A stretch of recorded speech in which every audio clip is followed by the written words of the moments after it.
আজ এই মহাশয়কে কোনো পরিচয়ের প্রয়োজন পড়বে না। কারোর ঘর আবার কারোর মন সব কিছু জুড়েই ইনি, কারোর জীবন ইনি। আর ইনি হলেন আমার আপনার সবার প্রিয় biryani. Welcome to the panch phoron channel. Like, share and subscribe. যেটা বলা হয়নি, ফুড ইজ অ্যান ইমোশন।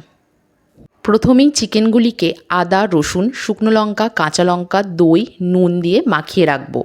হ্যাঁ, আজকের গল্পের অতি গুরুত্বপূর্ণ চরিত্র আলু। তাকে গরম জলে নুন, আদা, রসুন, লঙ্কা বাটা, টক দই, খাবারের রং আর মিঠা আতর দিয়ে সেদ্ধ করে নেব।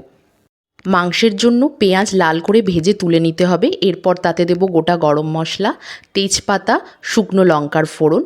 মাংসতে ভাজা পেঁয়াজ দিয়ে মাংসটিকে কষাতে হবে এবং কষাতে কষাতে মাংসটির রং ঠিক এইরকম এসে দাঁড়াবে। অন্যদিকে গোটা গরম মশলা, নুন জলে দিয়ে চালগুলি ফুটিয়ে নেব। বিরিয়ানির মশলাগুলি শুকনো খোলায় ভেজে গুঁড়ো করে নেব। বিরিয়ানিতে লেয়ারিংয়ের জন্য গোলাপ জল, মিঠা আতর আর খাবারের রং একটি বাটিতে মিশিয়ে নেব।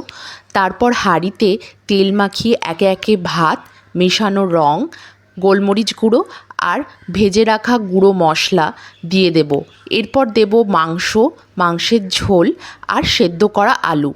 ঠিক এইভাবেই লেয়ারটা করতে হবে। এরপর আবার ভাত দিয়ে একই পদ্ধতি আবার রিপিট করব। গল্পের কিন্তু এবার ক্লাইম্যাক্স। বিরিয়ানিটিকে ভালো করে ঢেকে সেটাকে দমে বসাতে হবে। দমে আমরা 10 থেকে 15 মিনিট বসাতে পারবো। দম থেকে তুলে নিলেই আমাদের বিরিয়ানি কিন্তু রেডি হয়ে যাবে। বাড়িতে ঠিক এইভাবেই ট্রাই করবেন আর জানাবেন কেমন লাগলো।